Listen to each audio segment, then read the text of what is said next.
परम पूज्य गुरु महाराज के चरणों में बारंबार नमन करता हूँ और आप सबको प्रणाम करता हूँ। पवित्र जीवात्मा, ये संसार बड़ा अद्भुत है। आज मैं बहुत थोड़ी सी बात आपसे बताने वाला हूँ। अगर आपने आज मेरी इन बातों को समझ लिया तो आज से ही आपका जीवन बदल जाएगा। आप में से बहुत से लोग अच्छा जीवन बिता चुके, लेकिन बहुत से लोग बहुत परेशान हैं। जो अच्छा जीवन बिता चुके, क्या उनके भीतर भी शांति है? नहीं। आप सबने जिन्होंने पूरी पूरी जिंदगी बिता दी, 70-80 साल की उम्र में पहुंच गए, तो जीवन में आपने क्या पाया? आप कहेंगे वैसे तो सब ठीक है, लेकिन बहुत कुछ बचा रह गया। मैं आज कुछ बताना चाहता हूं। आपको पता ही नहीं कि आपकी ताकत क्या है, आप हो कौन। जन्म से पहले आप कहां थे और मृत्यु के बाद आप कहां होंगे, आपको इसका ना एहसास है ना आभास। अगर मैं ये कहता हूं कि मृत्यु हो जाएगी तो आप कहोगे सबकी होती है, उसके बाद कहाँ जाओगे? तो आप ये कहोगे कि किसने देखा है, जो सबका होगा वो होगा। कैसी बात है ये? मैं यूरोप गया, यहाँ अमेरिका आया, आगे भी अमेरिका की यात्रा बहुत बड़ी महीने भर की बची हुई। मुझे जहाँ जहाँ जाना है लगभग सब तय है कि मैं कहाँ कब कैसे पहुँचूंगा और कब कहाँ मुझे स्टे करना है, कहाँ रहना है। और इतने बड़े सफ़र में हमें जाना है और आपको पता नहीं। अगर पता नहीं है तो क्यों पता नहीं है? चलो ठीक है, आप कहते हो कि वो भाग्यशाली है, हम उतने भाग्यशाली नहीं हैं। ये भाग्य कहाँ से आया? आप कहोगे भगवान ने लिखा। बड़ा अच्छा शेर है कि सामने है जो उसे लोग बुरा कहते हैं और जिसको देखा ही नहीं उसको खुदा कहते हैं। एक बात आप समझ लो कि अगर कोई प्रभु है, अगर कोई भगवान है, इफ कोई अल्लाह ताला है, कोई गॉड है, तो उससे अगर आपकी मुलाकात होगी तो जीते जी होगी, मरने के बाद कुछ नहीं होगा। अगर उससे मिलने की अपॉइंटमेंट फिक्स होगी तो जीते जी होगी, मरने के बाद आपको कुछ भी नहीं मिलेगा। अगर जीते जी आपको अपने प्रभु का, परमात्मा का बोध नहीं हुआ, उस गुरु का बोध नहीं हुआ, तो मरने के बाद आपको कुछ नहीं मिलेगा। तो मरने के बाद क्या होगा ये बताऊंगा। ये इतना ज़रूरी बाद में, इसके पहले बहुत सारी चीज़ें बहुत थोड़े मैं आपको बताना चाहता हूँ। बहुत बड़ा लेक्चर मैं नहीं देना चाहता, कुछ थोड़ी सी प्रैक्टिस कराऊंगा आपसे। किसी भगवान ने आपका भाग्य नहीं लिखा। अगर आप ये कहते हो कि उसका भाग्य अच्छा है, मेरा भाग्य खराब है, तो ये बिल्कुल वैसे कहते हो कि उसका बैंक बहुत अच्छा है, मेरा बैंक बहुत खराब है। उसके बैंक में बहुत पैसे रहते हैं और मेरे बैंक में कोई पैसे नहीं रहते। तो क्या ये बात सही है कि उसका बैंक अच्छा और आपका बैंक खराब है? नहीं। Bank is not responsible for your account, we are responsible. अपने अकाउंट के लिए, अपने खाते के लिए, अपने बैंक बैलेंस के लिए हम रिस्पॉन्सिबल हैं। जिन्होंने सोच समझकर खर्च नहीं किया वो ट्रबल में आ जाते हैं, और जो सोच समझ के खर्च करते हैं उनके पास फ्यूचर की प्लानिंग होती है, वो जीवन ठीक बीतता है। तो ये खर्च और गेन ये है क्या? That is karma. कर्मा। तो आप कहेंगे हम तो सब अच्छे ही कर्म करते हैं, फिर भी टेंशन हो जाता है, प्रॉब्लम आ जाती है, हेल्थ इशू आ जाते हैं, लीगल इशू आ जाते हैं, करियर में इश्यूज आ जाते हैं, लोग हमसे जलते हैं। हमें पहले ये समझना पड़ेगा कि हम कर्मा से हमारा मतलब क्या है। बहुत से लोग कहते हैं हम तो सिर्फ कर्म में ही विश्वास करते हैं, सुबह ऑफिस जाते हैं, रात को 9 बजे तक काम करते हैं। That is not Karma, that is small part of Karma, that is not entire Karma. ये बिल्कुल ऐसा ही हो गया कि आप ये कहो कि मैं तो रोज बैंक जाता हूँ, कर्मा करता हूँ, बैंक वाला पैसा देता ही नहीं है। और वो कोई आया, मैं 1 महीने तक गया, मुझे पैसे नहीं मिले, और कोई आया उसको 1 सेकंड में पैसे दे दिए। या बैंक जो जाके आप नॉक करते हो, पैसा पैसा पैसा, गिव मी मनी, आप इसी को कर्मा समझ रहे हैं। यानी आप ऑफिस जाने को, बिजनेस करने को आप कर्मा समझ रहे हैं। और कर्मा की सिर्फ इतनी डेफिनेशन नहीं है, इतना ही परिचय नहीं है। कर्मा केवल काया से किया हुआ कर्म नहीं है। इसके अलावा भी कई तरह से हम कर्म करते हैं। थॉट प्रोसेस, जो विचारों से कर्म होते हैं, ये बहुत बड़े कर्म हैं। वाणी, इससे जो कर्म होते हैं, बड़े भयानक कर्म होते हैं। नियत से, मंशा से जो कर्म होते हैं, ये बहुत बड़े कर्म होते हैं। आप देखो ना कि जो स्पिरिचुअलिटी का जो सबसे बड़ा लीडर हम समझते हैं, और वो था भी, बहुत बड़े बड़े मास्टर हुए। हमारा देश भारत, इंडिया, हमारे यहाँ पर आध्यात्म की पूरी साइंस मौजूद है। लेकिन हमारे भारत में आप देखो, लोग इतने परेशान क्यों, दुखी क्यों हैं, इतना खराब जीवन क्यों है? आपने कभी सोचा है? क्योंकि 2 प्रकार के जो कर्म वो बहुत खराब तरीके से किए जा रहे हैं, विचारों से और वाणी से, नियत से, मंशा से। ये नियत मंशा, इनको भी मैं विचारों में डाल देता हूं।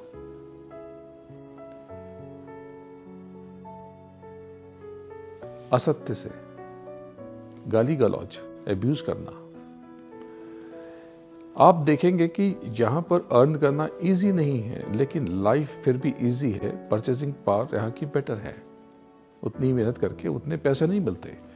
पैसे कमाना, धन कमाना, मनी अर्न करना शायद अब हो सकता है कि और दूसरे देशों में आसान हो, यहाँ उतना आसान ना हो, लेकिन आप जितना अर्न करते हैं उसमें पूरी वैल्यू आपको मिल जाती है। लाइफ आपकी ठीक है। क्यों?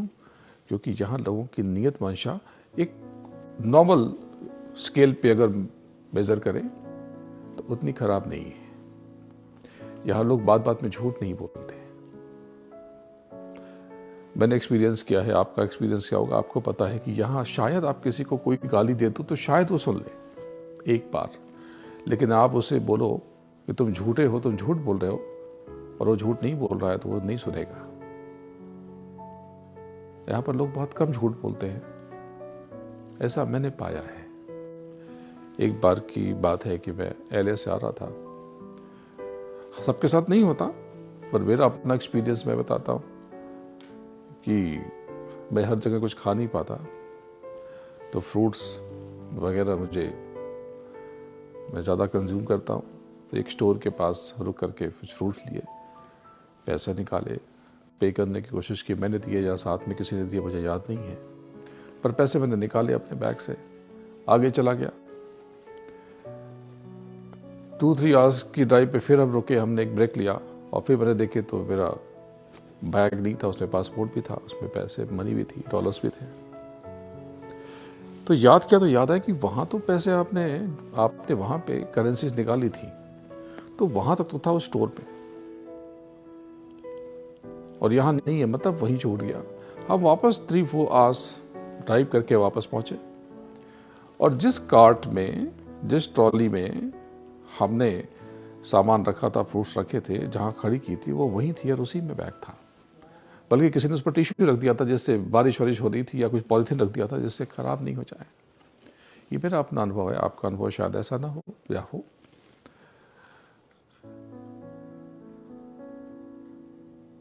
ये जो आपकी लाइफ के कंफर्ट है, ये आपकी सोच से शुरू होते हैं। जैसे यूं समझें कि ब्रह्मांड, ये जो एक्सटर्नल वर्ड बदलता है, ये ब्रह्मांड की प्रज्ञा से बदलता है, यूनिवर्स के विजडम से बदलता है। बाहर कैसे क्या होगा ये यूनिवर्स डिसाइड करेगा कि यहाँ बारिश होगी कि धूप निकलेगी, गर्मी होगी, ठंडी होगी, लेकिन आपके भीतर क्या होगा ये कोई और डिसाइड नहीं करता, ये आप डिसाइड करते हो। आप चाहो तो अच्छा कर लो, आप चाहो तो खराब कर लो।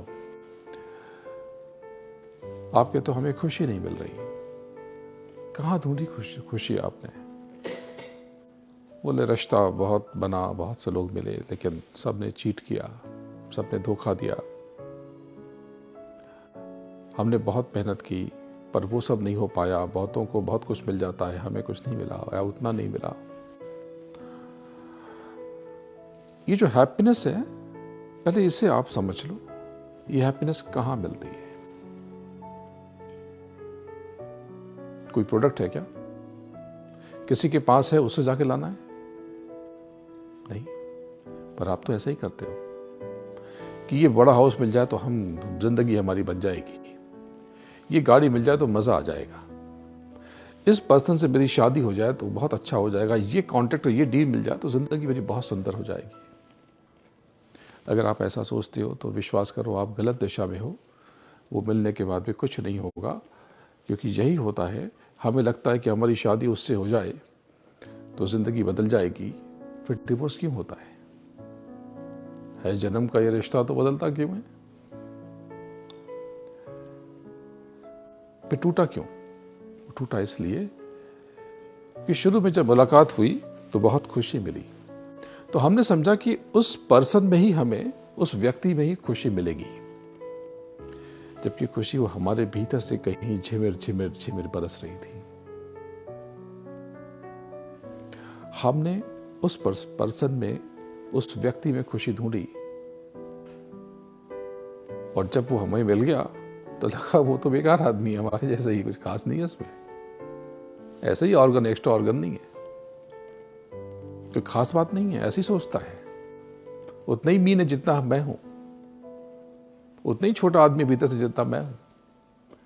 वो सारा तिलिस्म खत्म हो गया। शादी ये सोच के की थी कि ये बहुत हमसे बहुत अच्छा इंसान है और हमें इससे खुशी मिलेगी। हमने खुशी की तलाश बाहर की, किसी मृग की तरह, हिरण की तरह उस कस्तूरी की तलाश बाहर की जो हमारे ही भीतर थी। आप जब भी किसी चीज की तलाश दूसरों में करोगे हमेशा दुख पाओगे। जब भी आप अपेक्षा करोगे, आप उम्मीद करोगे दूसरों से, आपको दर्द और कष्ट के सिवा कुछ भी नहीं मिलेगा। बिलीव मी, विश्वास कीजिए मेरा, आपको कोई कुछ नहीं दे सकता।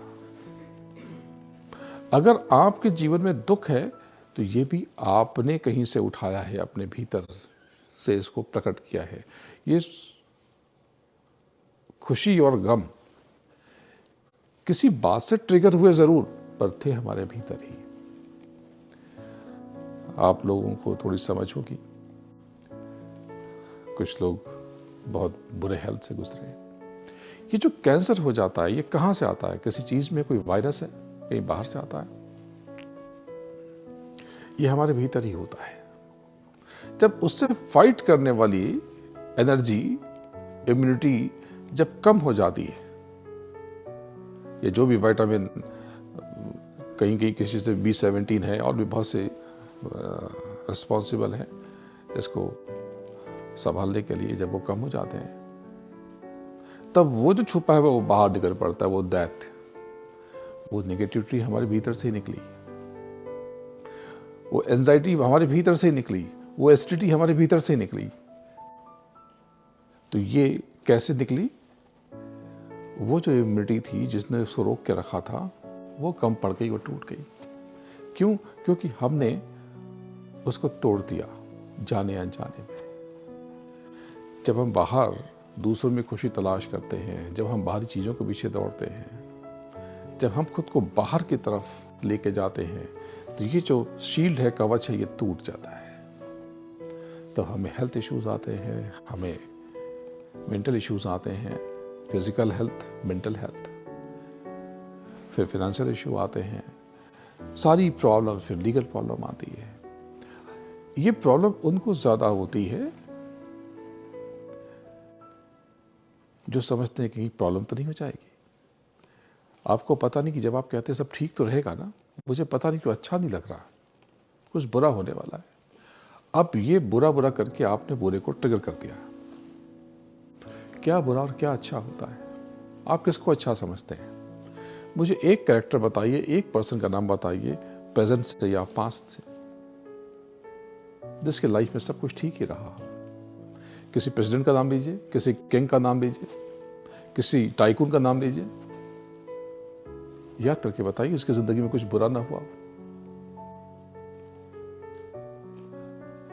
आप राम का नाम लें, कृष्ण का नाम लें, गुरु नानक देव का नाम लें, आप सल्लल्लाहु अलैहि वसल्लम का नाम लें, आप क्राइस्ट का नाम लें, आप बताएं ना किसके साथ बुरा नहीं हुआ। ये जिंदगी ऐसी ही है